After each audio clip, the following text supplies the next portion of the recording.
meeting to order. Okay, so we are recording. Meeting's called to order at 6:35. First item is to amend if necessary and then accept the agenda. Does anyone have any amendments? My only request, I don't think this is an amendment, is that after we do the April programming, if we can quickly go down to the bottle bill next, because there's a time deadline on that. Okay, so let's try to move through the agenda very quickly, since a number of these things are updates and no discussion needed. How about that?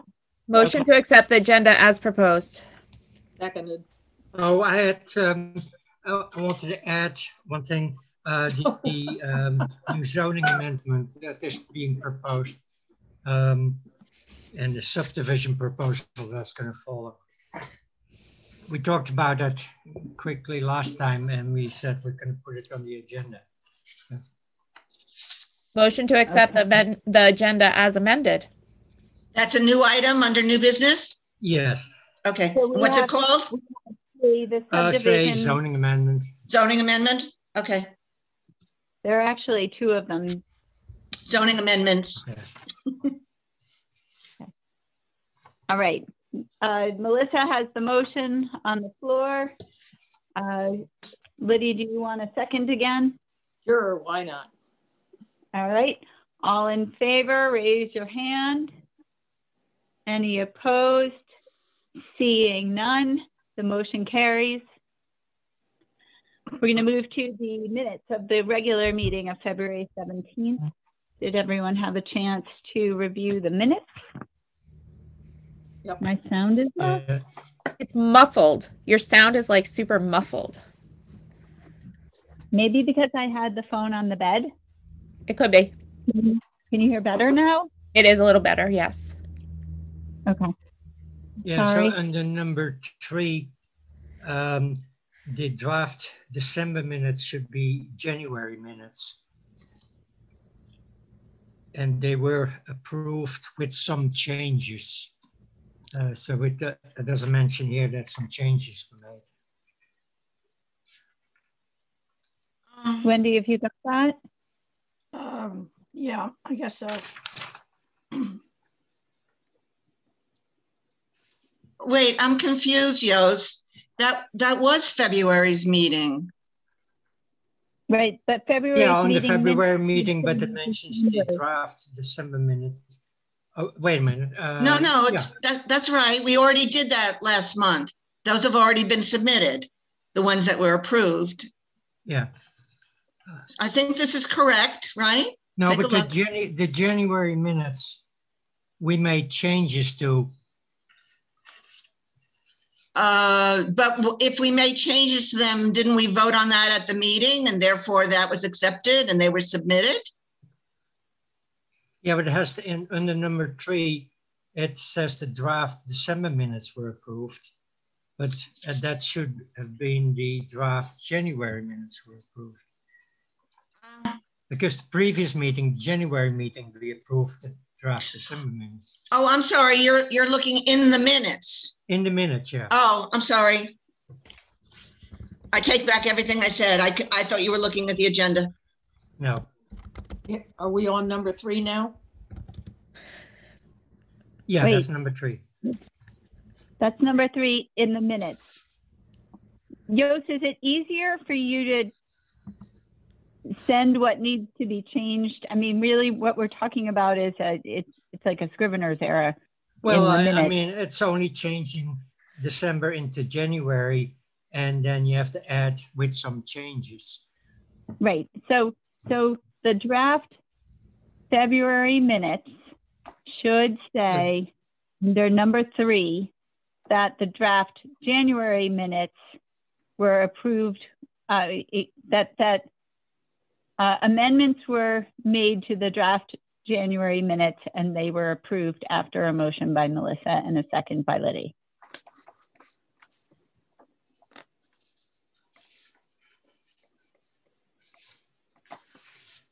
That sound good? Yeah. See everything. Are there any other changes to the February draft minutes? February 17th. Yes. Good catch, Yos.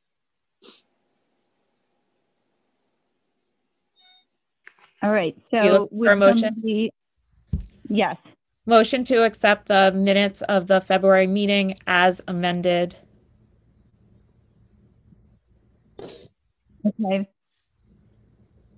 Thanks, Melissa. Can I have a second? Second. Wendy second. All in favor, raise your hand. Aye. Uh-oh. Okay, any opposed? Seeing none, that motion carries. Let's move on to the next set of minutes, which is the minutes from the special meeting of February 24th. Are there any changes needed? None that I saw. Motion to accept the special meeting minutes. Okay, I'm As- going to second this time. All in favor? Aye. Raise your hand. Any opposed? Seeing none, the motion carries. Okay, treasurer's And just report. a thank you to Wendy to taking on the new task. Yeah, thank Yes, you. Wendy, definitely.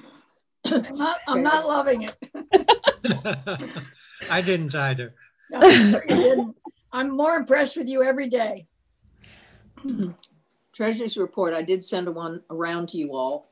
Basically, it's the same as last couple of months. There's no change. I did, with our recommendation last time that we submit for the budget, the same budget that we had earlier, I did submit it.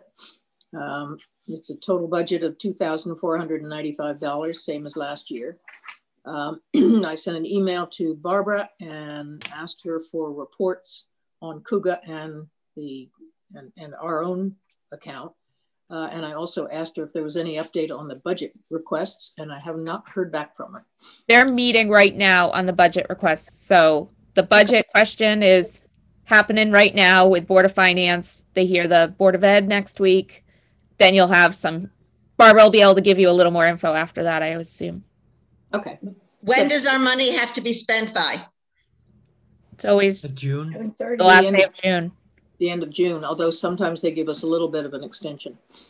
I think they're going to freeze the money, but that's to be discussed. They were talking about freezing various, obviously things that come up that are planned wouldn't be frozen, but they don't want people to go hog wild and spend down their unused portions of budget. So they've been discussing that as a possibility strategy, I guess you could say.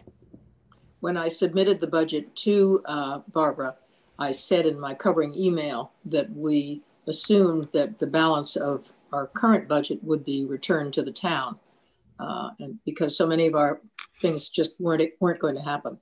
So anyway, So that is the Cougar Fund. That has approximately $8,700 in it. So, Liddy, weren't there expenses for the road cleanup? Or is that being covered by the Chamber of Commerce? That is still in the works. I thought I would discuss that when we get to the cleanup. Okay. Okay. Good. So Do you want a motion to accept that treasurer's report? I don't I think don't so. know. We know how to do that. We never do that. We never do that. Good. Well, I think Thank some you. organizations want you to do it, but we never have. good. Okay. All right. Next item on the agenda is public comment. We are fortunate enough to have Mike here as our guest once again. Mike, I hope you will join us in discussion throughout, but do you have any comment that would count as public comment? Not at this time. Okay, thank you. All right, good. So let's run through the old business, starting with our April programming. And Carol, thank you for putting the dates of upcoming significant days. Liddy, since you began to talk about the town cleanup, why don't you start with that? Okay. Well, I did contact the chamber. I think I might have said this last time, but I can't remember. And the chamber just put in their budget for this year $200 to help us pay for expenses. And usually it's more like $400. So when I spoke to Caitlin, she suggested that I put our plea for more help in an email to the board of the chamber, which I did. And I've heard nothing back from them. So I don't know whether we'll get help from them or not. What I have ordered, Connie? The chamber met on Monday. I would have expected that they would have discussed it, but I wasn't able to pop in because I had a conflicting program. Yeah, I don't know. I hope I'll reach out to them. I'll reach out to Caitlin. Lydia, are you talking about financial help or physical help? Oh, no, financial. Wendy, in the past, they've helped us by paying for the bags and gloves. And so that's what I got it. So and the $200 is not for that. It's overall for a lot of things. $200, no, Jos, $200 was what they budgeted to help us with the road cleanup. Okay, so that should be enough, right? That's not enough. No? Oh, okay. No, it doesn't come anywhere. It's about half of what they've given us before. Okay. Well, we have enough in the budget, so. Yeah, we do. But they just have helped us in the past. So then I went online and purchased the green recycling bags for the trash pickup. I have not yet gone to wherever to find the heavy duty black bags that we use. I have been in touch with Lynn Worthington at South Kent School, and she says that they will help us this year, which I think is fantastic. But I'm trying to get her to pinpoint a date. So I don't know when that's going to happen. Then I also went online to try to find heavy duty gloves because Lynn told me that the students were really complaining about those flimsy ones, that they just fell apart almost immediately. So I went online looking for new gloves and I found, where did I print that out? Yeah. A glove, a heavy duty disposable glove. They're 8 mil. They have a rough surface on the palm, and they're made by something called, what's it called? Power Guard. And so I tried to figure out how much they would cost online, and I couldn't get anywhere. So finally, I just emailed the company and said, you know, we're trying to do our road cleanup. It's a group of volunteers, and we need gloves, better gloves than we can get locally. How do I order gloves from you? And the guy came back, couldn't have been nicer, and he said, we'll send them to you gratis. So he's sending 200 pairs of these super duper gloves. I haven't seen them yet. It's been 10 days. I'm a little bit concerned, but I've got his email. I could remind him. But anyway, that will certainly help us with the expenses. I mean, if the gloves are donated, the only expense we have then are the green bags that I ordered. And then that green bag and the black bags. And the cakes. They have never paid us for the cakes before, Melissa. Oh, but that's our expense. Okay. That has always been ours, but the gloves and bags were what the CNC helped us with. Could you email me the name of the company so that when I go ahead and do a Facebook post and whatnot on our social media, I can give them a great shout out with pictures and all that? Absolutely. Yeah, that way they get some positive, like. Yep. And maybe some way of sending it back to them as well. Well, I if they're on Facebook, I can tag them and get them the pictures and all that. So yes, but send me the company and I can do the research to see if they're there. I will, but I might not do it until I have the gloves. That's fine, as long as you remember. No, I just don't want to forget myself. Lydia never forgets. Oh, don't go there, Wendy. So that's what I'm. Oh, and then Wendy, you suggested that we do give out gloves and bags at the IGA one day, and I think that's a great idea.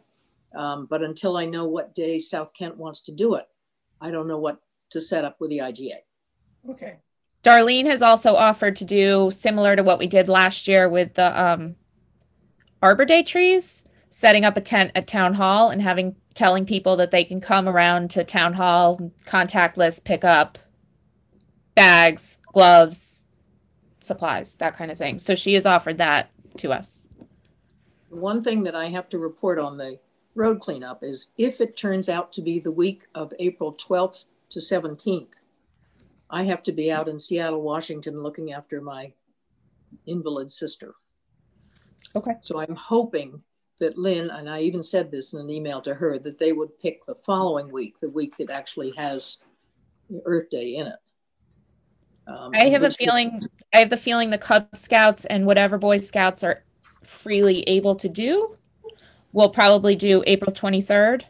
So that's the Friday and you're here. So wonderful. Because then I can go get the cakes. No, that would be terrific. I'm just waiting. Lynn's emailed back and said she was hoping that they would pick a day or set the date sometime this week and she'd get back to me.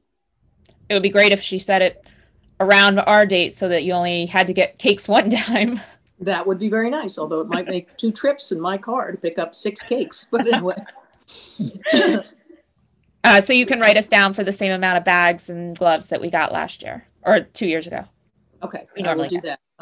And I have not reached out to all of the volunteers yet. I really just want that date in order to reach out to them. You said the scouts were the 23rd? I think that works out as a good day for us, but I have to still pass it by them, you know. Okay. Mm-hmm. And Melissa, let me know too, just so that again I can lock it in. Yep. And maybe I can influence Lynn. I will figure that out this week. Promise. So do the Boy Scouts have Girl Scouts intermingled now? I don't think there are any. We have one female Cub Scout. We do have one female Cub Scout. Good. Good. Brave girl. We don't have Girl Scouts in town, if that's what Liddy was probably saying. Yes. No, I know the organization isn't. Okay, so that's it for the road cleanup. Okay, that's great. Thank you. Thank you. Okay, so next is the Arbor Day and then the library program. So the Arbor Day is great. The school does not want a tree this year because of the fact that they can't do assemblies and that kind of stuff. So they're going to take a pass on the tree, which then freed up money in our budget to do something else. But as it turns out, as I was planning the something else, Bartlett got back to me and said, how can I help?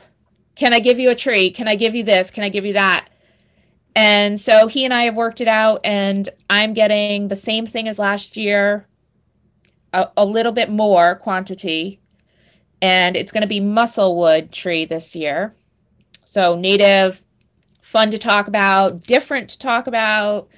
Anne and I and Mr. Rose have been discussing how to present the tree, and we have that all worked out. And so every student, every family will get a musclewood tree, a bag, the gloves, the directions on how to plant, all that. So, and it will be free of charge to us.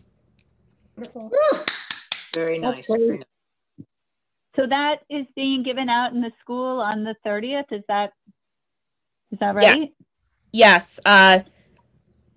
A little wiggle room as far as the 30th, little wiggle room as far as if they come in sooner and they look like it's going to be hard to keep them moist, and then he will want to push it up. But yes, he's totally on board with the 30th. And Melissa, so did you what are say they that doing as like a celebration in the school? Say that one more time, Connie, you cut out. Are they doing anything at all as a celebration in the school? The billboard contest, all of that. Like, what are they going to do? I haven't been privy to that information. However, I believe it's going to be semi-similar to last year, where a video for each event is created and they watch it as a class, and the kids that are still distance learning at home would be able to participate as much as the kids in the classroom. But I'm not, that's still mum's the word as far as public. They're not telling me too much. And are they going to do recycling posters, or? They have done the recycling poster, and I heard from Jean that it was being put on the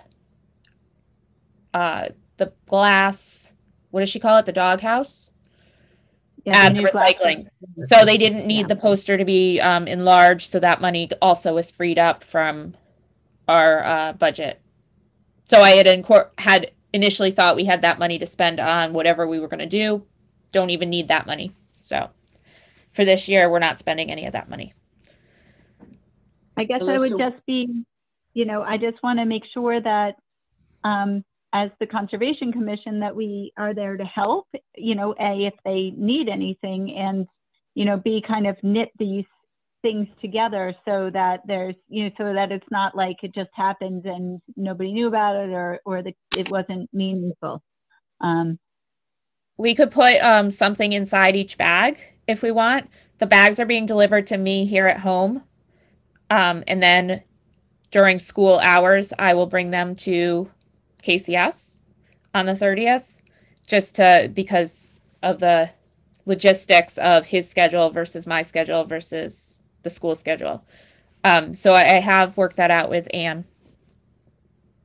So we have the ability, I could stuff something in each bag like I did last year.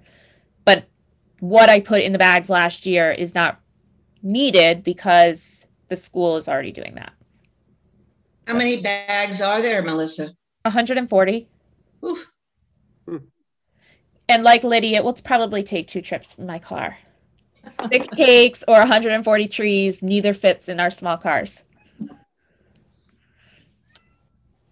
Melissa, where did you say the recycling poster was going to be displayed? They are putting it on the doghouse, which is the glass container thing at the recycling center. Oh, okay. I don't know why it's called the doghouse.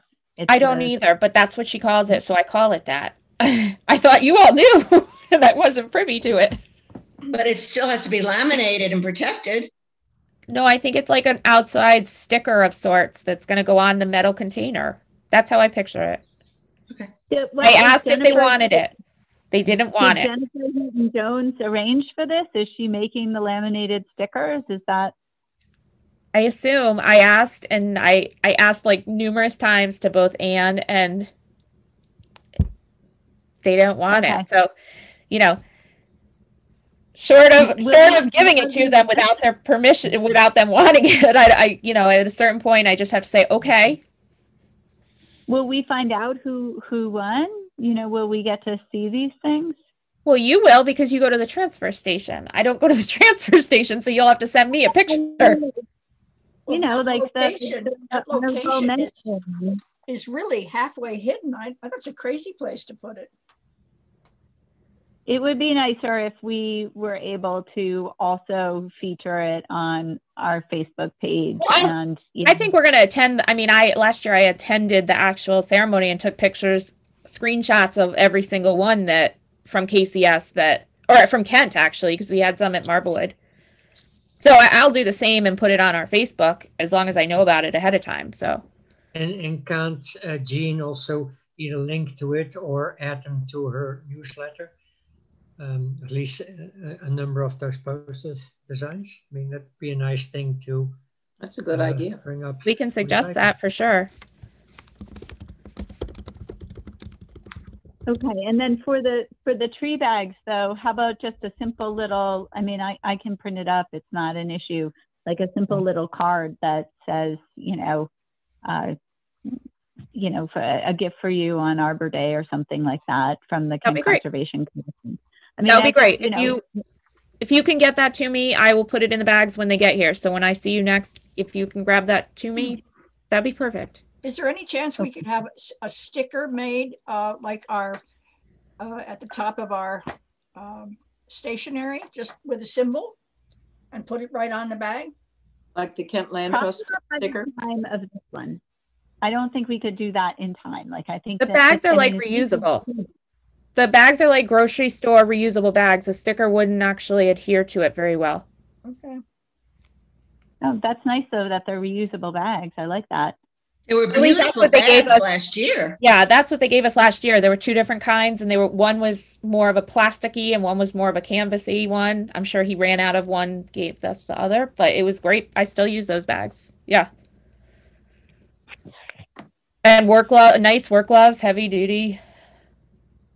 And Melissa, the same thing that you were saying about the person who's donating the gloves. Obviously, we want to really be public about Bartlett and what they're doing for us and how. Oh, absolutely. And we have to get back to them with a thank you letter and all those kinds of things. We did. We wrote a thank you letter, and the KCS wrote a thank you letter last year. We posted it numerous times on our Facebook. Yeah, it was great. That's why they're being so generous. I'm sure there was a lot of. I mean, we shared it all over last year. So. Great. Yep. Where are they located now? Because they used to have somebody in Kent, but no. Yeah, they're not in Kent anymore. I think they're in Melford, but I'm not 100%. But the guy is so nice. He's like, I'll come and I know exactly where you live now. And he has a small car just like Liddy, actually. Who are you working with? What's his name? Alec, I think his name is. Mm-hmm. It's the exact same person. He actually contacted me. I was already pricing them out, asking the greenhouse what they could do for us. And then he contacted me and said, what can I do? So, yeah. So nice. I felt a little guilty asking him again because it was very generous last year. I hope that families are planting their tree. Last year, it might have been nobody had anything else to do. So we can be hopeful that again, because of COVID, our trees will get planted. It's one per family. So if you had 5 kids at KCS, you're not getting 5 trees. It is one per family. So we're not asking a family to plant a forest if they have a lot of kids. Is there any way to I'm follow just up and looking see this up. what- Is that an American hornbeam? Is that Yes. what a mussel tree is? Correct. Yes. Okay, thank you. My favorite. Is your muscle, Mike?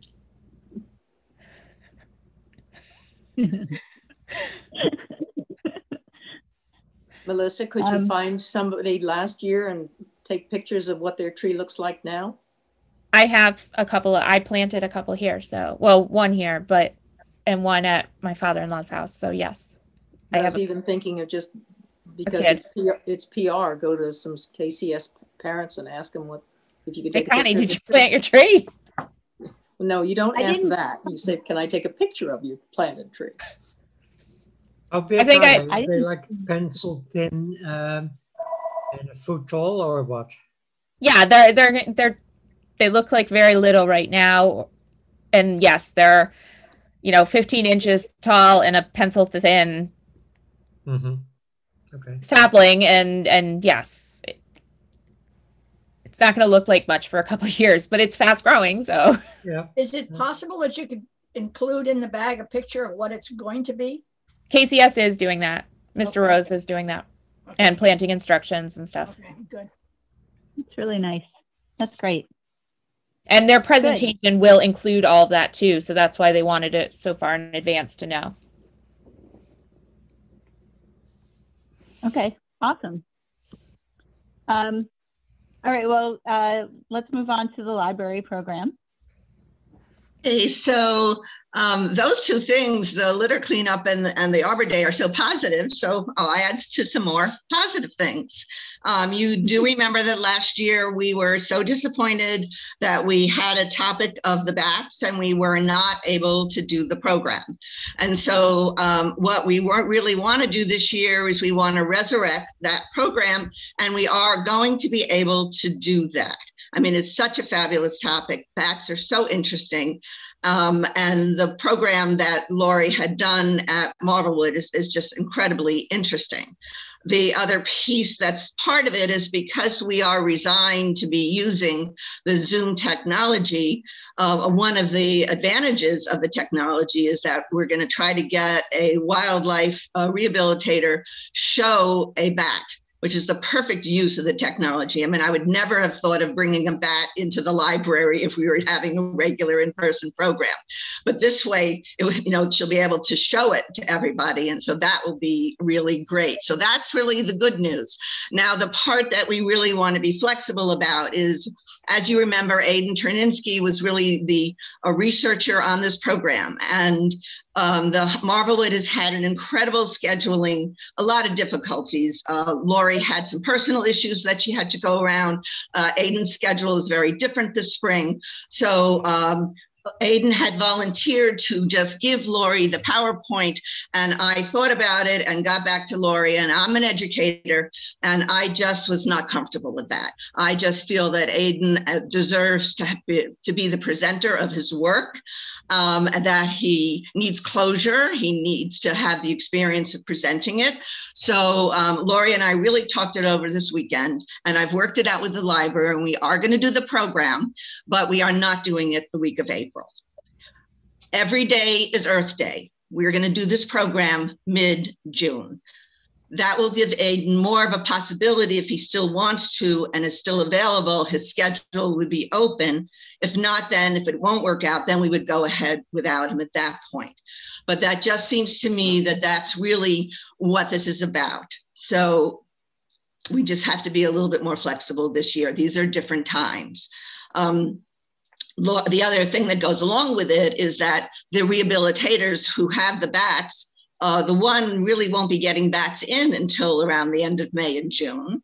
The other thing is that if we do a program in June and we're educating the children about bats, they could that night with their parents go outside and look for them, which they can't do now. And the other thing that Lori offered, and it's on hold at this point, I don't want to impose too much on Lori, but she offered that in coinciding with this, she could add an evening component if people, at that point, if people feel comfortable and if we want to meet in person. I know that she often uses the bat meter right at the pond by the town hall, and that works really well there. So that's a possibility. So by putting it off till June, we have some other, advantages as well.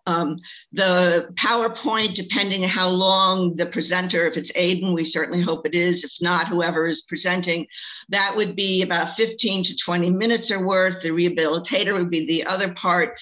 A Zoom event like this should be no more than an hour. I mean, that's really what's appropriate for children.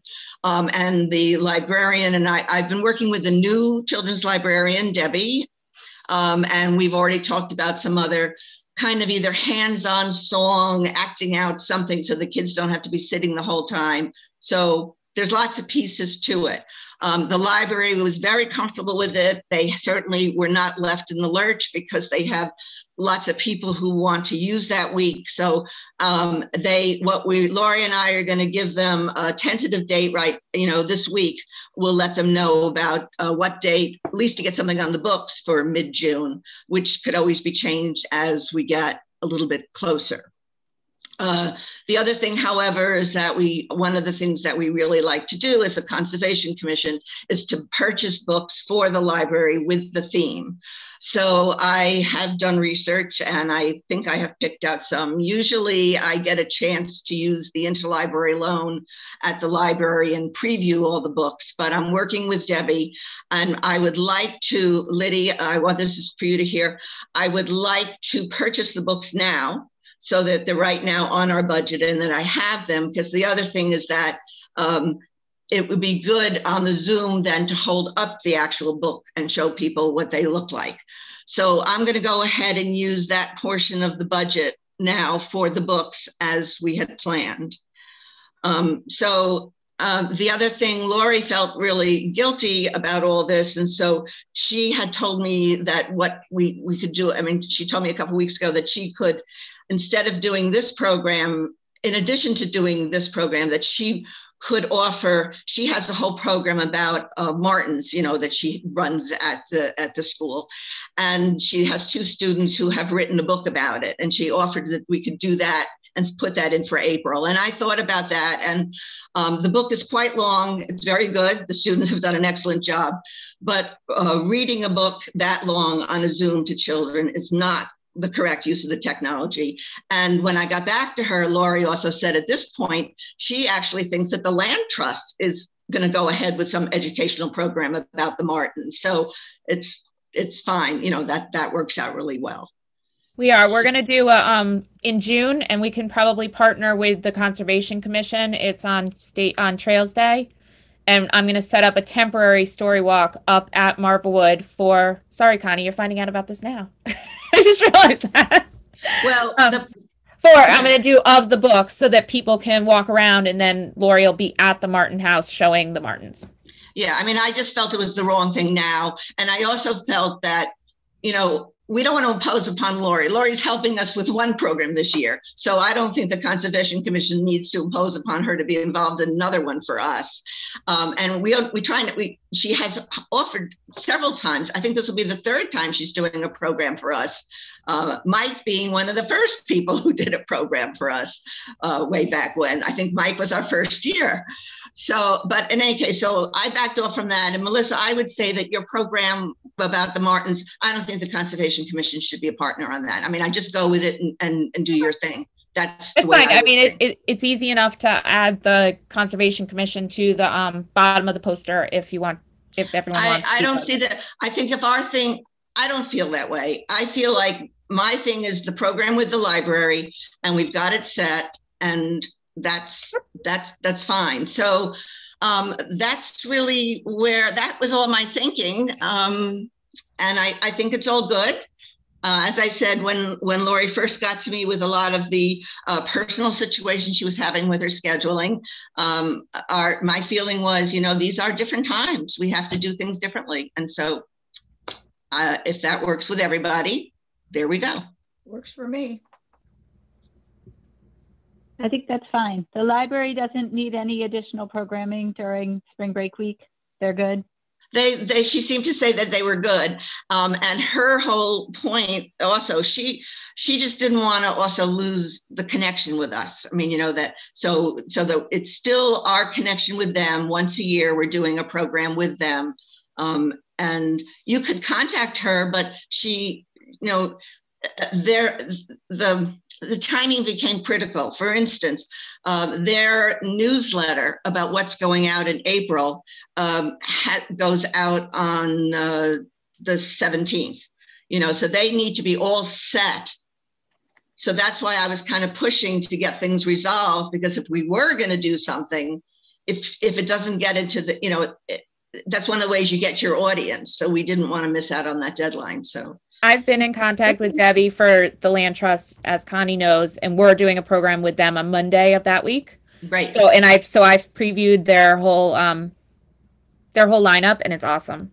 They have some great programs planned for spring break. So I'm not worried about, I'm not worried either. And I had been in contact. Well, she knew all along, every step of the way, what the problems were. And she was just waiting for us. I mean, we had the first choice, but clearly if we couldn't do it, they would be able to handle it. But I haven't met her yet, but she's very nice. Certainly. Connie, it's Deb Morshell. I'm sorry? I don't know. From the mushrooms, her husband is the Kava, the mushroom guy at Marble Valley. Oh, yeah. He has two kids at KCS. I'm sure I've seen her, but okay. Yeah. Two girls Never at mind. KCS. I was having a hard time picturing the last name, and now that you said so, Morshell. Yeah, so Jerry's wife. Mm-hmm. Yes. Mm-hmm. And so, Carol, the Land Trust does have a program on Monday of that week. It's a book related program also, and it's a story walk. So it's the kids are getting a lot of nature that week anyway. So don't worry. And the other thing is that Lori is going to, communicate to Aiden. Aiden doesn't have to feel any pressure either way, but at least there's a possibility. Right now, there really is just no possibility. So I just think it's much more appropriate, and then we'll take it from there. Sounds good. Okay. All right. Well, that did take a long time getting through those programs, but this is the most active part of our year. So we're going to try and whiz through the agenda until we get to the legislative part. And I think that can happen. So getting to sustainable waste management, separation of glass at the Canton transfer station, as you heard, that has started, that pilot program. There's a special piece of equipment for collecting that. That's it. I haven't seen it up close and personal yet. Adam did the transfer station last week. So anybody can bring glass there, right? Also people who don't use transfer station? I don't think so. I don't know. No, if you don't use the transfer station, I do not think you can use the. Why not? Because it's recycling. Shouldn't that be available to anybody? You know, I would expect that we will find out when a newsletter is published. So, you know, we can only speculate here in this room. Nobody knows. So let's wait until we find out. And then, you know, if we have suggestions as the pilot progresses, then we can make them. Mm-hmm. Did anybody but me see that container? Have any of you visited since they put it in? I drove. Sure. I drove through for the COVID testing and I forgot to look. It's rather hard to get to. Well, it's behind the Yeah. mixed stuff. It's not. It's not in a good place in my mind. Is there a sign pointing to it? Do people know that now that they can? No, I mean, it's recycle not. glass separately? It's a very directly big behind box. the cardboard and cans. My feeling is that as soon as they hire a manager, that manager will be able to have free reign to rearrange things as they see fit. Because I did hear that it caused quite a bit of traffic jamming up because of the way you have to physically like park and do your 3 stops. So I'm sure that as soon as they hire a manager, they'll have to make that. Well, it sure So they could use still a don't have sign an and an manager? arrow right Because now. they're advertising for an attendance, but not for a manager. The think manager is I they're think they interviewing have- on Monday. I mean on Friday is what it said. I think in the meeting I was just in. Okay. I'm a little confused because I thought it was the attendant and not the manager, but They're hiring for the manager. They reposted for the attendant because they had to let someone go. yeah. Okay. I mean, All right. there's no question that I hope that the new manager will deal with better signage. Yep. I would agree. Yeah.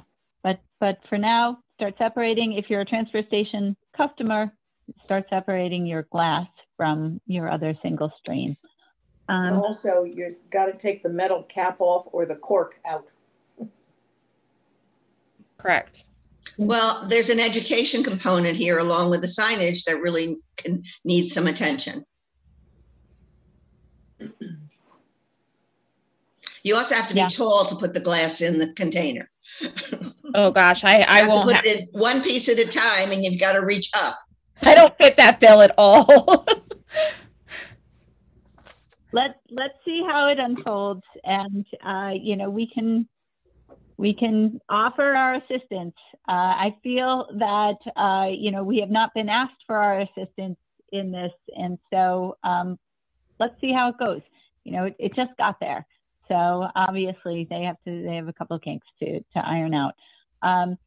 The number 2, the transfer station organics composting initiative, I don't think there's been any movement on that. And it seems like they have enough to deal with right now.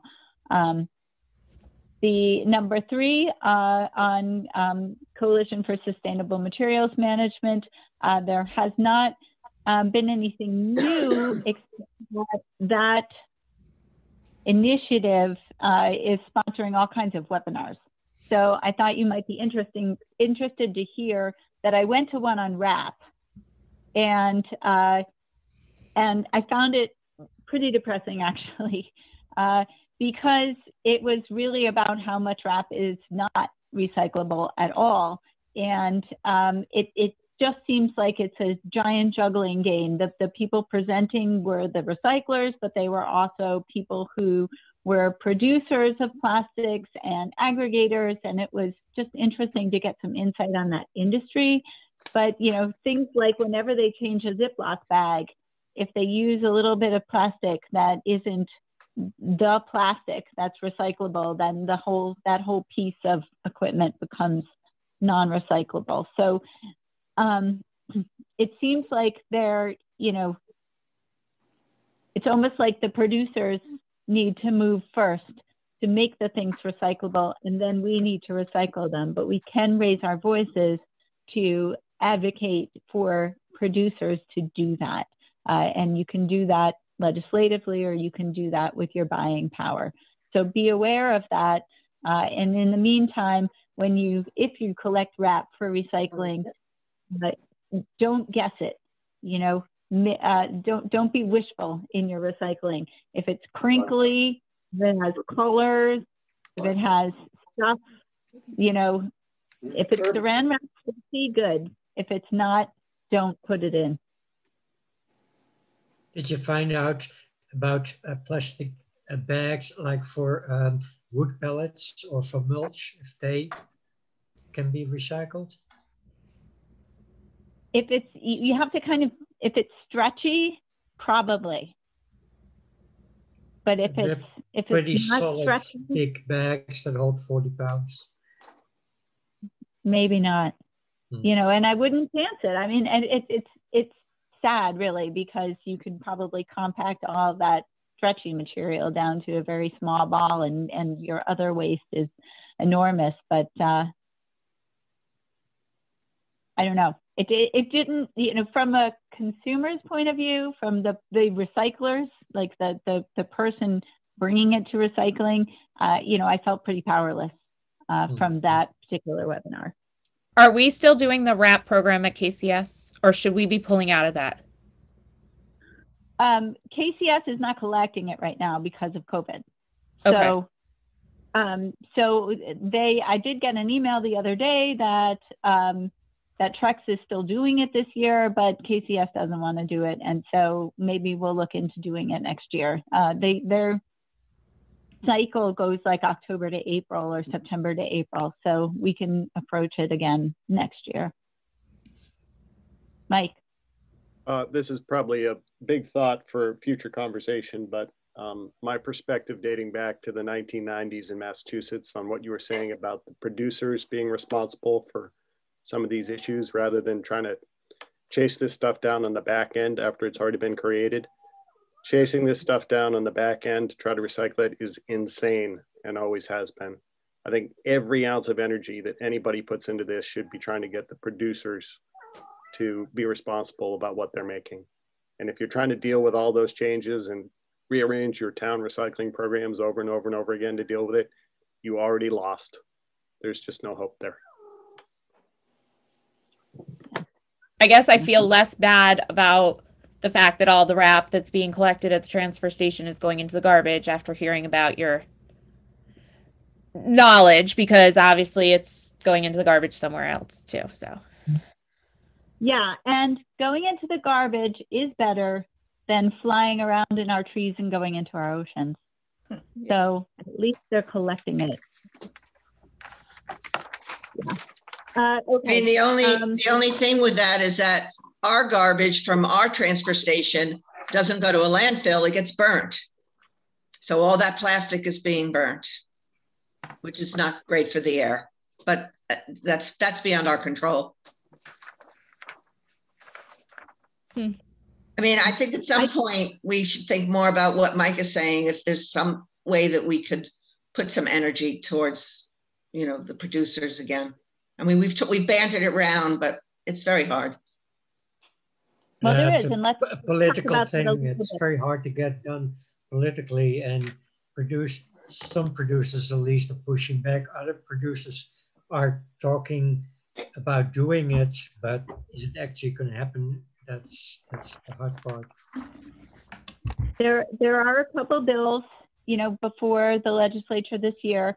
And don't underestimate the power of one person's word of mouth either. So if you are annoyed as I am when a single piece of fruit gets shrink wrapped in plastic at your grocery store, you can actually say to Gary Davis, don't do this.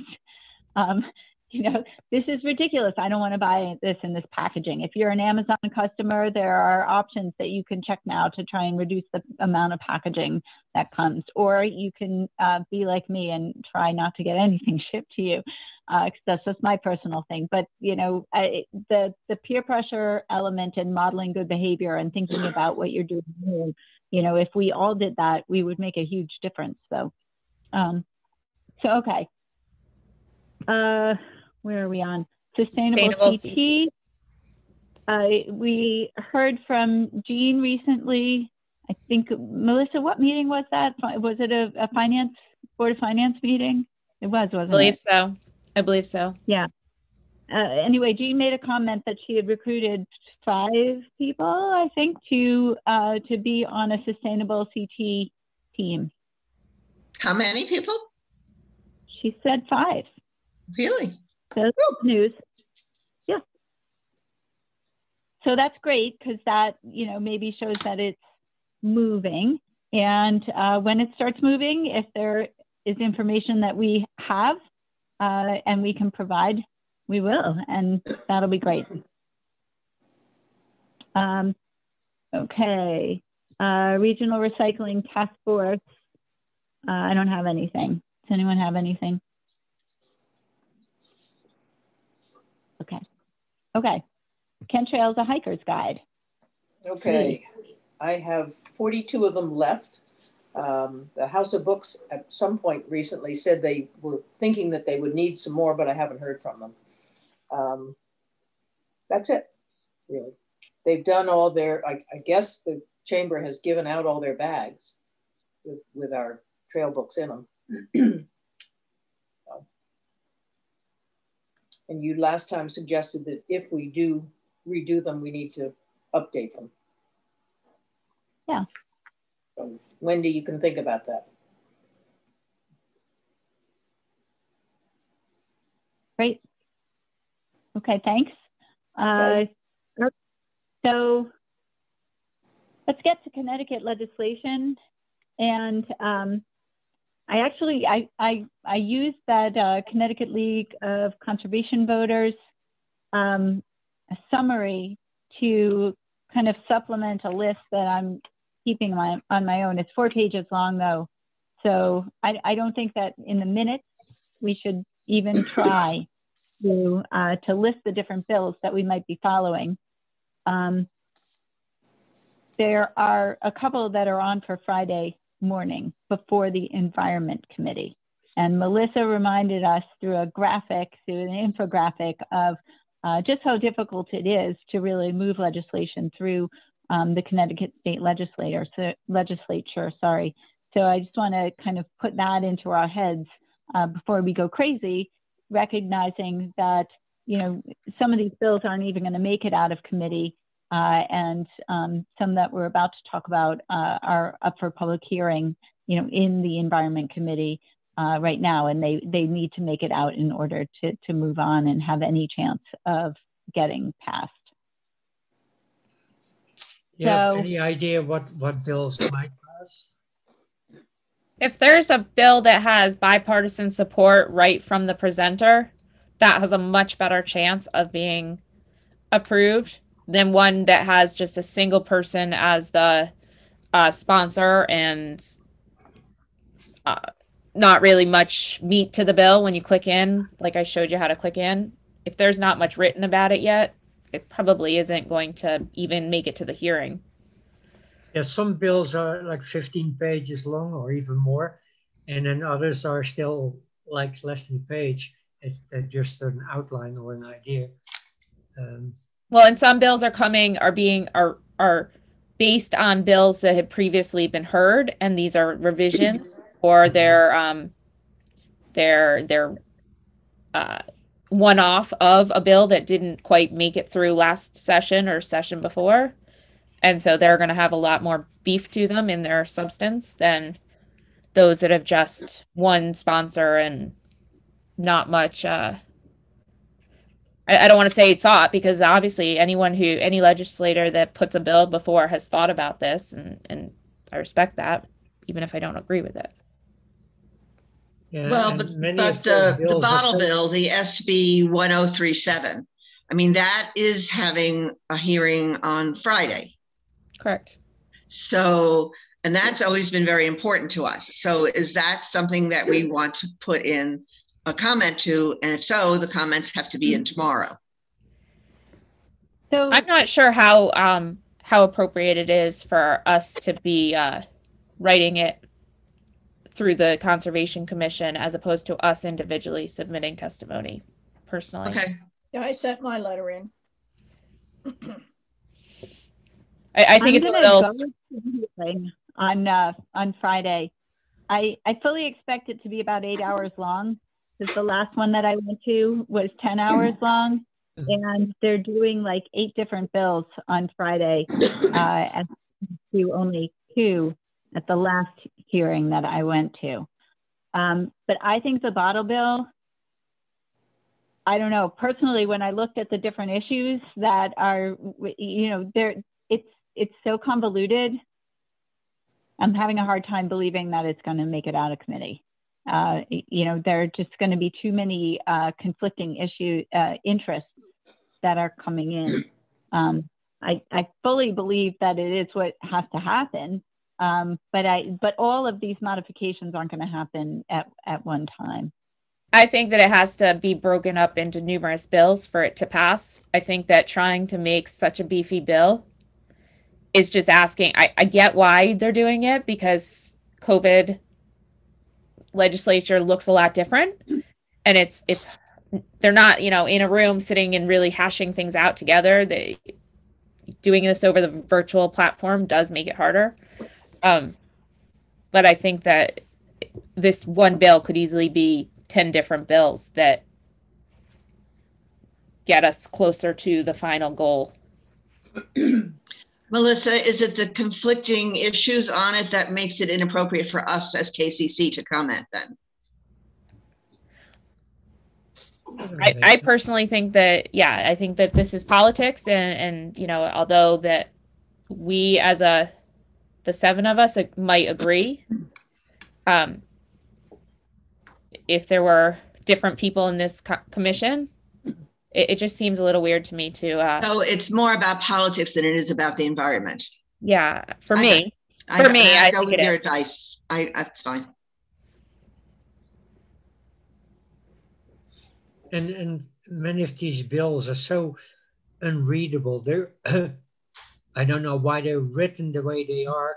It must be lawyers doing this, writing for lawyers, and not for the general public. Why does it have to be so convoluted? Why can't it be a bit more straightforward? I mean, it's just like those questions on the ballot that you really have to break down to truly understand what you're actually voting for. It's not straightforward English ever. And so I agree. And you know, sometimes you actually get to the voting booth and you don't know what you're voting for. And I assume that's the same with the legislators. They can't, how can they possibly know the ins and outs of every single bill that they're voting on? You know, and so it ends up being partisan to an extent, and that's unfortunate. So when I put all these bills on the agenda, again, everyone understand that I don't expect that we're going to discuss them, you know, at the meeting. I think our purpose is just to keep an eye in case there's something that we want to take action on. I think it would be good if I agree with Connie that we shouldn't list them, because there are a number of other bills that are at least as important as some of these. So I don't know that these are the most important ones. So do you not want me to list them at all, or do you want to list all of the ones we should be keeping our eyes on? I think you can refer probably to the Connecticut's conservation, what is it? League of Conservation Voters. Okay, yeah, how about this concept? What if I just put down as a topic each month, Connecticut legislation, and not list bills? And if there's something that month that we need to talk about, we will. Yeah, I think is everybody more comfortable with that? I think if you don't get the League of Conservation Voter email, you should definitely sign up for it, because I find that it's once a week or so, and I found so much interesting stuff on that email chain. But to Jos's point, he would prefer to not have bills listed unless there's something we need to do. I think that is valid, Carol. I mean, because one of the things that I noticed is that the bill on anaerobic digesters, there are 2 other bills that mention anaerobic digesters that Connecticut League of Conservation Voters is following. So either one got dropped or it got reworded, or, you know, I mean, it's like sometimes in the beginning, just kind of like a rush with all of these bills being proposed, and then they kind of have to coalesce so that you get the one that people really think has a chance. So, so some of the numbers aren't going to be important anymore. So let's just have it as a topic, and people can, when it comes to that point in the agenda on that evening, people can talk about either something we should be doing or something they found fascinating they wanted everyone to know. Yeah. And we'll just leave it open like that. Was this specific one the one that Craig Minor put forward, the SB 372? What is that? Yeah. That's his anaerobic digesting one? Yeah, but now there's SB 930 and there's HB 6503. Yeah, because the 372 had 0 in it. That when you clicked into it, it was 3 lines. It didn't. How could you vote on that? I mean, how would a legislator vote on it? It didn't have any guts to it. Just there is Well, a you can. placeholder. Somebody must have put something, and now they'll end up throwing their support behind that one. So I think that HB 6503 is on for the hearing on Friday. No, not that one. Hold on. Maybe SB 930. SB 930 is on for a Friday. So we'll have an update on that. There are 2 bills that made it through committee that that I just wanted to make note of. One of them is HB 6502, and that is about single-use plastics. So it's about straws, the release of balloons, and the compostable nature of single-use bags. I have not looked at the text yet, but that one went to hearing on March 3rd and passed the committee on March 12th. So that might be interesting to follow. What was the number on that? HB 6502. It is supported by Connecticut League of Conservation Voters, so that kind of sounds like they find the wording to be good. Sometimes they support with caution. There was another one that passed the committee, and that is, oh, hold on. I was so organized. I think it was the one, yeah. The second one that passed committee was on the use of, I can't pronounce it, but the chemical that's bad in firefighting foam. PFAS. So I think it is PFAS, but it's not, there's PFAS also in consumer packaging, and that bill is before the Environment Committee on Friday. But the PFAS in firefighting foam, that went to hearing in late February and passed the committee on March 9th. So maybe that one will go too. So the environmental committee hearing starts at 10 o'clock on Friday, if you guys weren't aware of that, just so that you're aware. There are also and you land use bills up, including for promoting affordable housing, accessory apartments, middle housing, and making changes to the zoning laws, instituting a statewide tax to encourage affordable housing. Some of those are very much just Democrats, but Democrats do have the majority, so they may. That was it. What committee is that in, though? That's not in environment. No, but that's in land use and planning. Planning and development, and it was on Monday at 10. Okay. That hearing was Monday at 10. But some of those are very important for us too.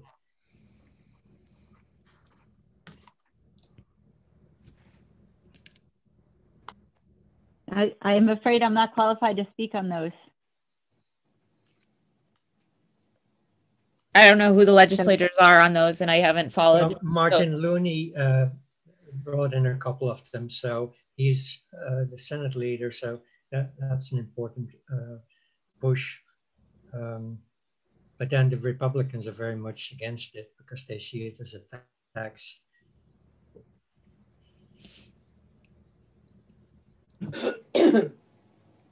Well, Joost, do you want to let us know if something looks like it has any legs that you think we should be following? If I can keep up with it, I don't know if I have time, Yeah. but yeah, I'll check in every once in a while. You know, you can mark on the various bills, you can mark to follow them so that you get the updates Okay. on the COG website.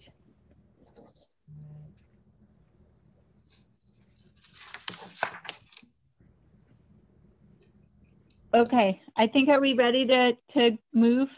Mm-hmm. Yes. Okay. So the update on the POCD is that the Planning and Zoning Commission decided that they were going to hire a consultant, which is great. So we had our special meeting talking about how much we hated it and how tedious it was to go through it line by line. And, you know, and I think P&Z decided the same.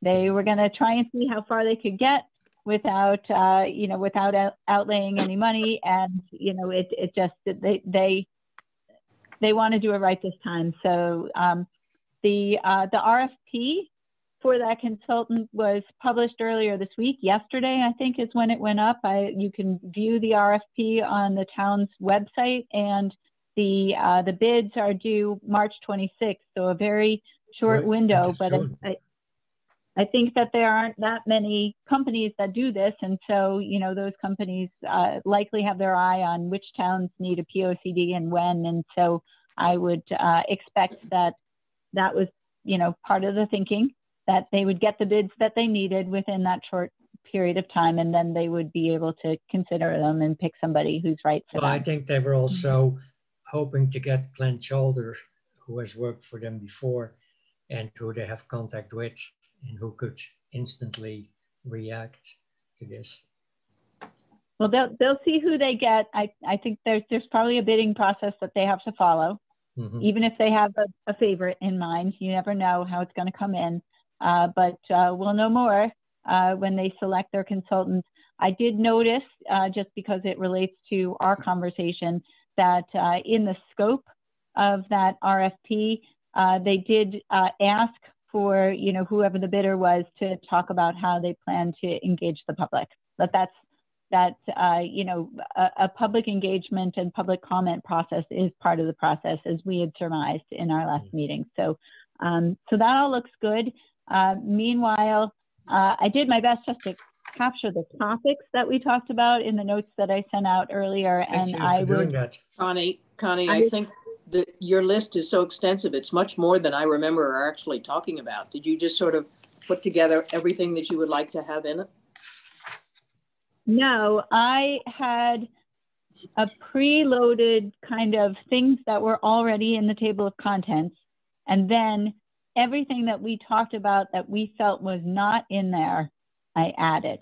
So, you know, so I had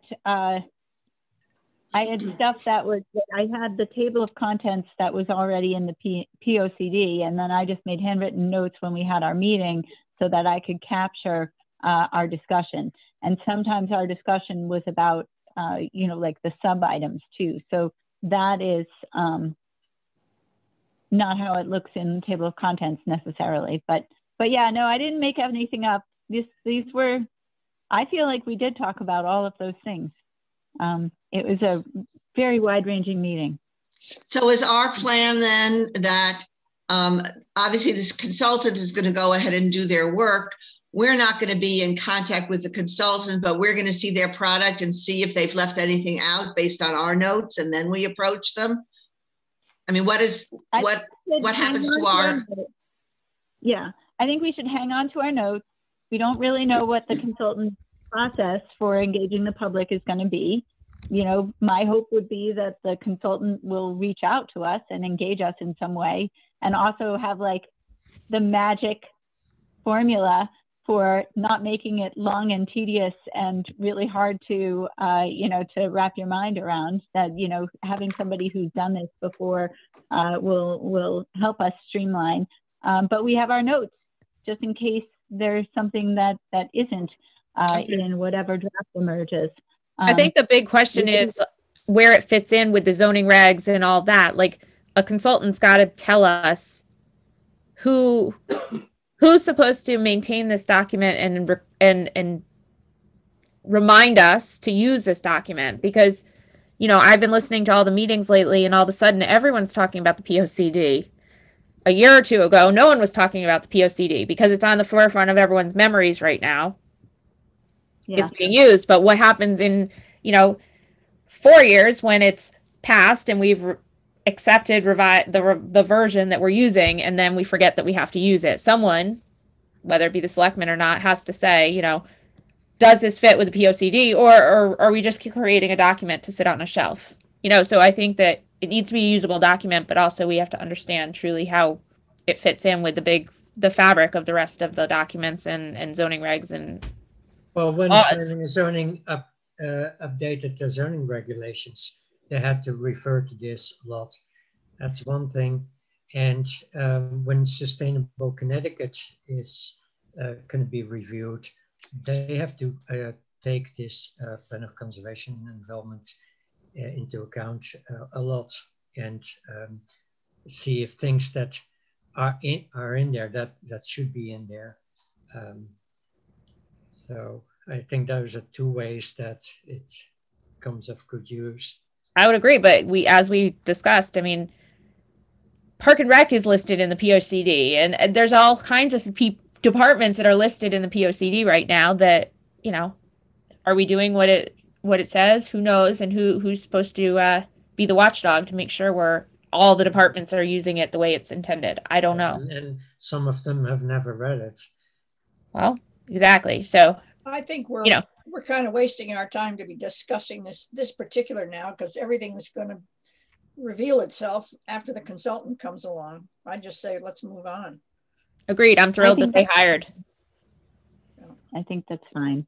I think some people will use it and some people will not use it. And if we feel that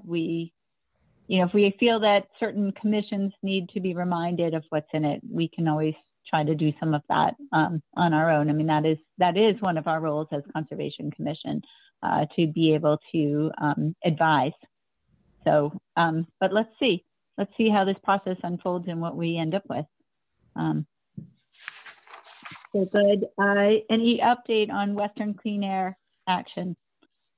Well, the only interesting event right at the recent week or so is that the DEEP has rendered its second quarter analysis of our information. Not much showing that's notable one way or another. I think until we're back to having everybody fully active and all the cars on the road and all the other things that affect our air, I don't think we're going to learn much. We've had some problems with our sensors. I hope they're about to be all set again. But anyway, we're in a very quiet period right now. Is that fair to say, Mike? Yes, I think that's fair to say. And the report, as I would agree, was didn't really point in one direction or another in terms of any conclusions about where air quality is going right now. Yeah. And I see I'm also on update the Green Bank. I might as well just comment on that. Everything's moving ahead. That's all I can say. The Board of Ed is quite pleased with this thing, and they were certainly given a go-ahead, not that they really needed it, from the Finance Committee.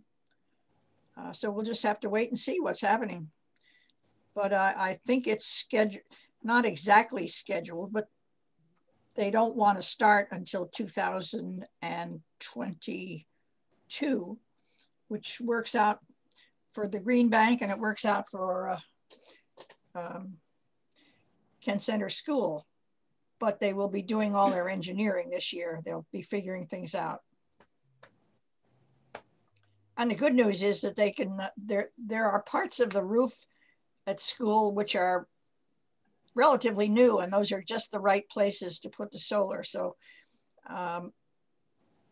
the changes that are going to happen to the other parts of the roof can go on independently. They won't impact this activity. So that's it. Okay, good. Exciting That's great. I can't even believe how quickly that all came together. Kudos to you, really. Okay, the cell tower, nothing new. It's in litigation. And I think that the strategy is to stretch it out as long as possible. So we'll keep it on the agenda, but there's not going to be anything new for a long time. So they can't do anything as long as it's being appealed? They can't start? Correct. Correct. Yeah, they won't start because that would be, I mean, if it goes against them, then, you know, it's very hard to cure that. So. Well, if they take long enough, there'll be new technology and it won't have to happen. We hope. No. Okay, so let's go into new business, and we have on the agenda urban forest maintenance and replacement of ash trees in town. And I can't remember whose item this is. I put it on because we discussed, it came up when we were having our special meeting about the POCD. And it came up, somebody commented that the ash trees in town are very endangered. And I think Dana Slaughter's name was thrown out as working on some program with the school related to this. And that night we said, okay, let's not talk about it now. Let's talk about it at our next meeting. Well, she wanted to tell us what she thought ought to go into POCD because she didn't know who was going to be contacting the Board of Ed. So I said, well, tell me and I'll pass it on and we'll see where it goes. And she quite rightly said that we're losing a huge number of street trees in town and it's really going to change the looks of town. And she suggested that should go into the next POCD. I thought part of what we were talking about is whether we should be more involved now with the trees in town. On a Zoom. I think it's hard to have this conversation until the sidewalks. I mean, we can identify trees for sure, but I think the sidewalks are going to have such an impact on the trees, and we need to let the sidewalk project progress. So is it just the trees on Main Street that people are talking about? No, the ash trees are all over the place. All right, what was the right? But I think what Dana was talking about was specifically the rural tree, the nice, beautiful, picturesque trees on Main Street. Okay, so this isn't something that we want to be working on right now in terms of. Well, I mean, it's something we've discussed numerous times, and we've done projects a couple of years in a row with Cougar money. Oh, well, we did Elizabeth Street. Oh, okay. And we planted one on Golden Falcon. Yeah, and also in front of. That's good. So is that something we want to be thinking about? I think that we do, but I don't think that it comes until after the sidewalks are in and Yost, you probably agree with me that the amount of damage to tree roots is going to probably be significant. I'm afraid so, yeah. Unfortunately, it's the price we have to pay to have sidewalks. And I think we're all in agreement that that's okay, but we have to then follow it with a strong plan to. So keep it on the agenda. Yeah. Keep it on the agenda, and we'll discuss it going forward. But I guess it could be reworded. Well, we might think about having the town. It's like having a capital plan, and you put in a certain amount each year towards replacing our trees. Yeah, we should have a tree budget in the town's budget. Oh. I'd like to push for that somehow. A tree planting line in the town's budget. Yeah. So that's something we can bring up when the POCD is under development. Well, this is probably the conversation that we needed to have. So we're having it and we're deciding then that it's something we're interested in, but it's not timely right now. Yeah. And also with the streetscape plans, I hope that with planning the concrete pavement, and so that they take into account the existing trees and do something pervious around the trees, so they don't kill the trees off too easily. I mean, there are all kinds of ways to work around the trees and have either a grate or have pervious concrete even around the trees or whatever. They haven't decided what the substance of the sidewalks is going to be yet. Whether it's concrete or asphalt is still, it's out for bid as both. So we don't know. Yeah, it has been voted on 10 times already. And no, it's been voted to spend the money. Yeah. It hasn't been voted on the concept, and it won't be voted. We're not going to see a vote again. Yeah, well, I mean, of the various street state committees have wanted to have concrete except for one guy, but keeps coming back. They haven't decided yet, and I think that'll be an interesting meeting to watch, but I don't know, there will be no input from the public. And we have a right to have an opinion with them, don't we? I mean, that's what Conservation Commission is supposed to do. We should ask. Well, I feel like, I have to say, I feel like the ship has sailed on that one. I mean, I almost think that it would have been good if one of our members could have been on the committee that was putting that together. How about Yost, an arborist, on the committee? But it's done. But that would have involved actually, getting on the committee. And I think that it's really hard for us to sit in this room after so much work has been done on this and a lot of public comment and tossing back and forth and delays and delays and delays. It's very frustrating for the volunteers who have been trying to have a project, let alone, the project that they'd like to see. I do think that the Conservation Commission could have provided a voice in, making sure that existing trees were protected as much as possible and that new trees get planted. But I'm not really sure how to insert ourselves in that now. And I think that if we do, it should be very delicately and with respect for the town residents that have been working on this for so long. Yeah, at this point, it needs to get completed or we start losing grant money, and none of us want to see that happen. So I think at this point we have to take inventory of the trees, look at how they come out this spring as far as their health, but decide where the trees are necessary, and if something does get damaged, we need to put money aside to replant. And that's where our position is at this point. It's past having any input, I really believe. Just in the field, are nurseries not selling ash trees anymore? Are people not planting ash trees? I just was kind of curious about that. All the ash trees are dying. They're having the emerald ash borer, which is totally deadly. And hopefully, maybe there'll be a couple of ash trees that survive, but 99% or more will die.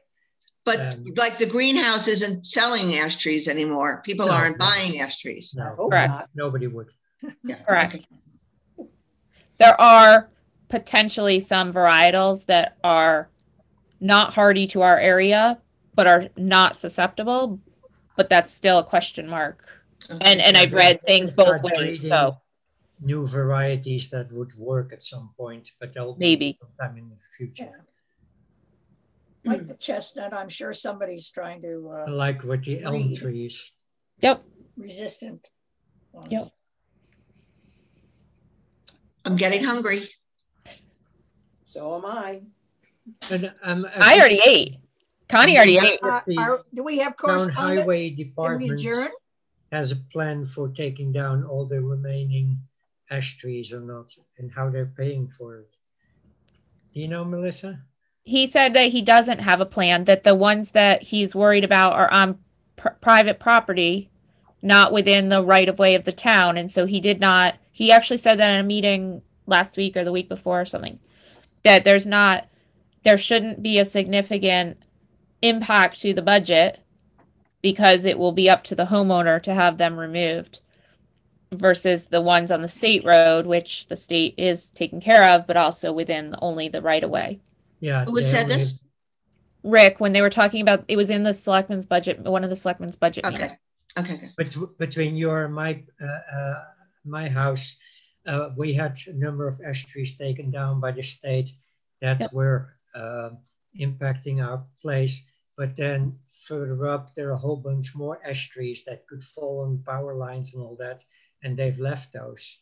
You know, unfortunately, on the state road, it's really up to you as your homeowner to speak to the state guys. I mean, Daryl and I pushed really hard to get them to take what trees they did off of our property down because, you know, we don't want it to take out our power for days and take out the whole Route 7. Mm-hmm. But, you know, if it's in a place where a homeowner's not going to speak up or if it's like on property that's, you know, not necessarily being looked at a lot, then they might not take them down unless someone pushes. And they've even been doing crazy things like pruning ash trees back from the lines, like 8 feet back. That's their set distance. And then leaving the dead tree standing there that can still fall on top of the lines. I've talked to a couple of those crews and said, why don't you take those trees down instead of cutting them back? He says, well, that's not in our plans. We're only supposed to work within 8 feet from the lines. Yep. And the tree is taken down maybe in the next plan, but that wasn't part of theirs. So crazy. All right, well, we do have one more item on the agenda because we added zoning amendments.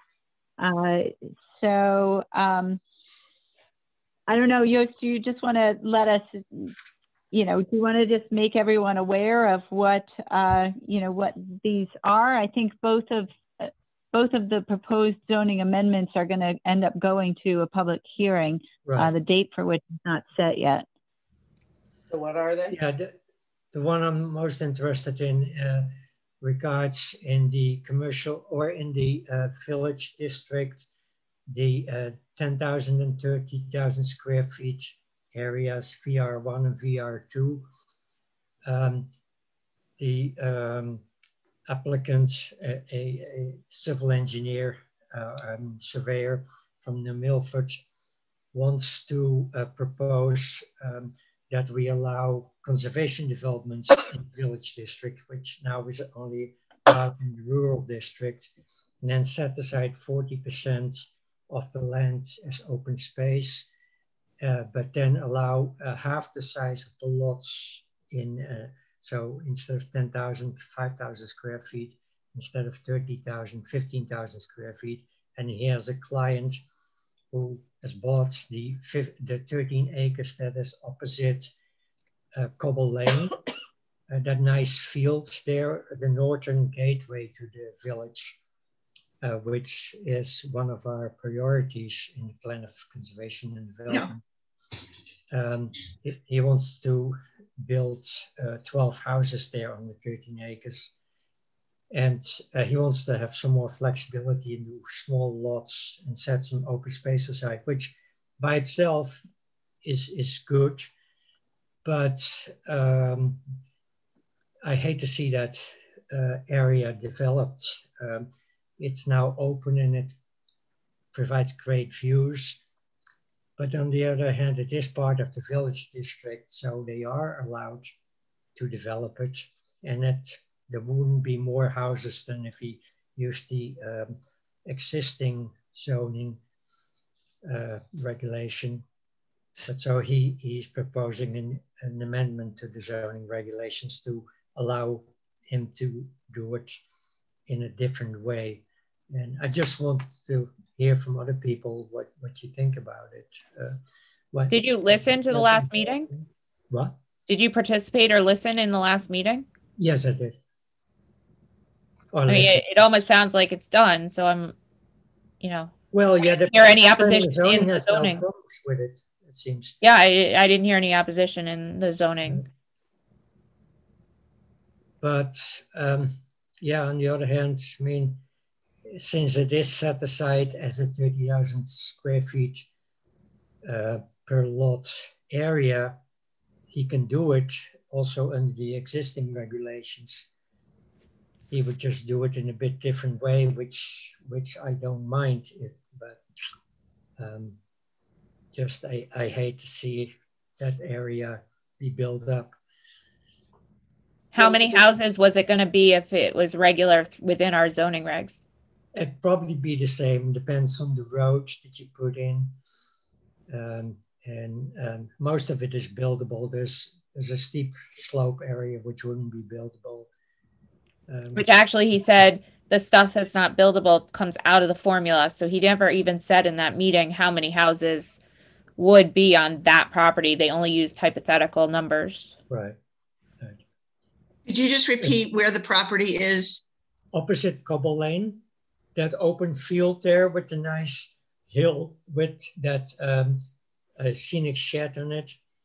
There used to be cows walking around there. I got it. So.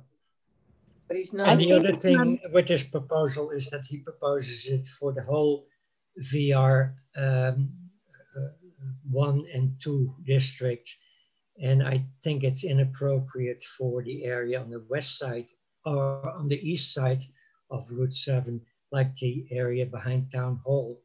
I don't think that should become an open space development. I think there they should put the emphasis on providing affordable housing or mixed housing and allow higher density if they put in affordable housing. So if the open space option would come into play, I would only do it on the west side of the road, where that is more important, in my opinion. So Joost, do you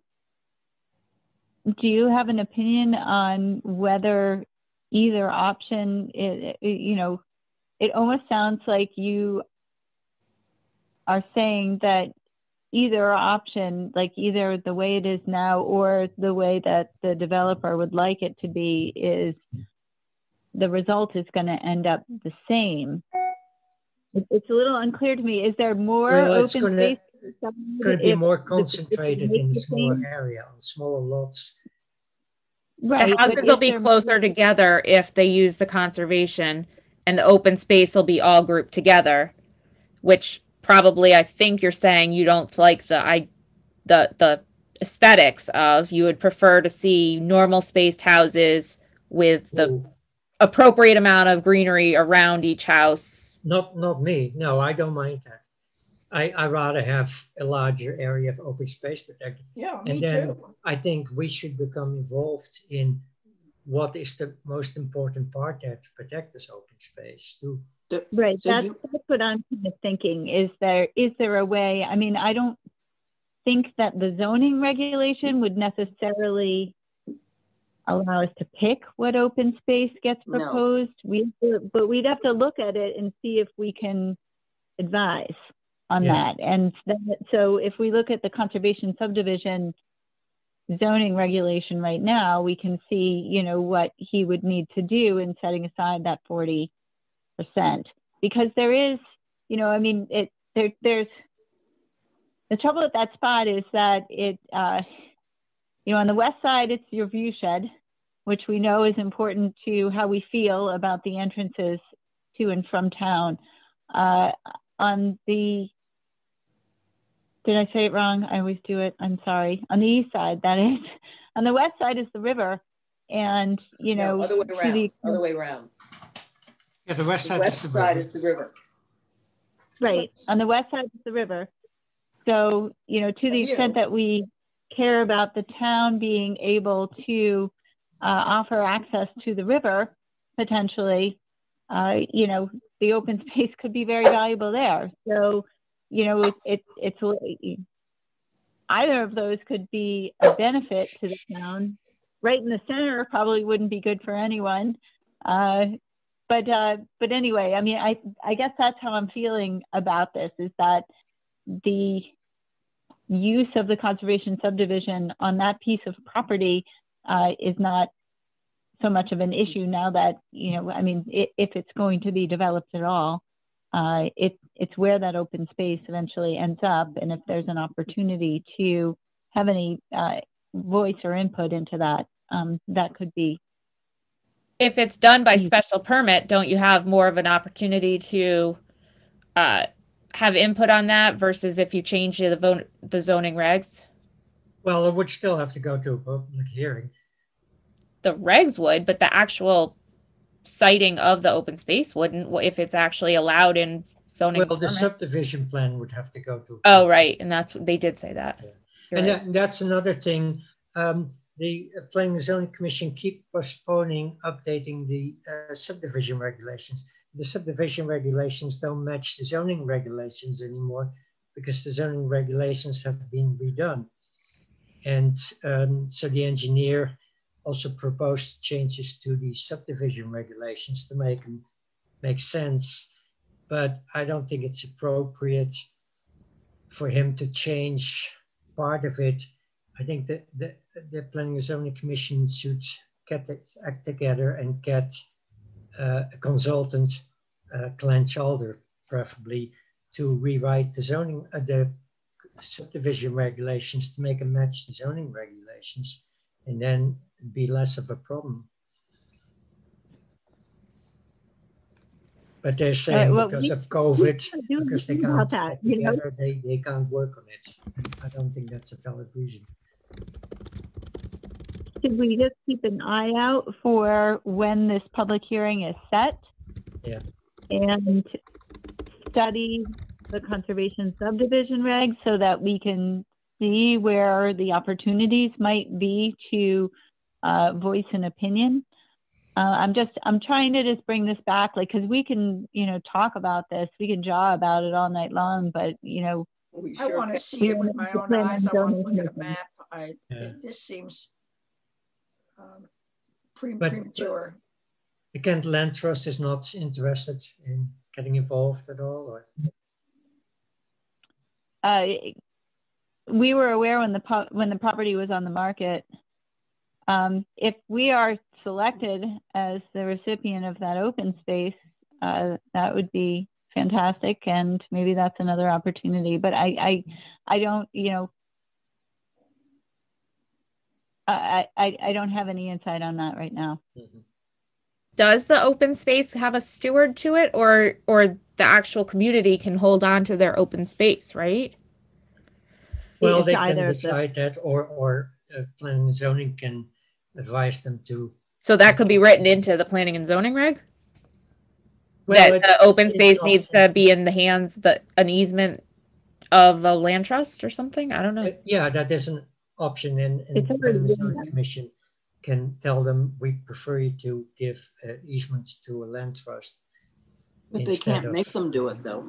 Putting in. Well, that's what I'm asking. Can you write it into the regs to require it? And you don't think so, Liddy? I would. No, I think they can manage it on their own if they wish. And there are a few parcels in our town that are like that. Yeah. But like Brookwood, right? Associations don't do a good job of taking care of open space. Not for us to decide, Joost. It's not. I mean, but if this is a requirement to set aside 40% of open space, then the Planning and Zoning Commission has to say about it. And they can also say where it preferably should be. Just and preferably, say that it can't be just for the homeowners association. That it has to be public open space. So they could regulate that it has to be public open space, you're saying? Yeah, they can do that now. I'll tell you what, why don't we put it on the agenda for next month? We're not going to have to talk about April programming anymore. So that's going to hopefully open up some time. I don't think the public hearing will have happened by that time. So what was the second regulation that you were talking about? Was that the cemetery? I think that was the. Yes, it's The cemetery. I think this wasn't commercial. The cemetery is a different one. The private cemetery is the other change. Where the train thing is, what is it? The train compartment where the Kaplan gallery used to be. They want, the new owners want to turn that into 3 different units, and under present zoning regulations, that wouldn't be possible. So they want to change it a bit, and I have no problem with that. That's a small change. Oh, the car dealership. No, next to the railroad crossing. That wasn't in the meeting. Behind the car dealership was what was in the meeting. The motorcycle dealership. Oh no, that's something else. Right. Do we need to talk at all about the cemetery? No. I am not briefed on that. No, but if anyone wants to watch a fun meeting, the talk about the cemetery was interesting. What cemetery are we talking about? Someone has inquired that they want to have a private cemetery. There's a real inquiry of numerous real inquiries that they would like to have private cemeteries on their own property. And there needs to be some decision and planning and zoning if it's actually allowed. Is this for dogs and pets, or is it for people? Humans. Humans. And potentially they can be exhumed if the property gets sold. Yeah, it was interesting conversation, I thought. Yeah. Happy St. Patrick's Day. Right. I think we are done. I hope so. It was a lot for a short meeting that it didn't end up being very short. So I appreciate your time. It was not short. It was not short. We tried. Okay. And we're under 2 hours, which is good.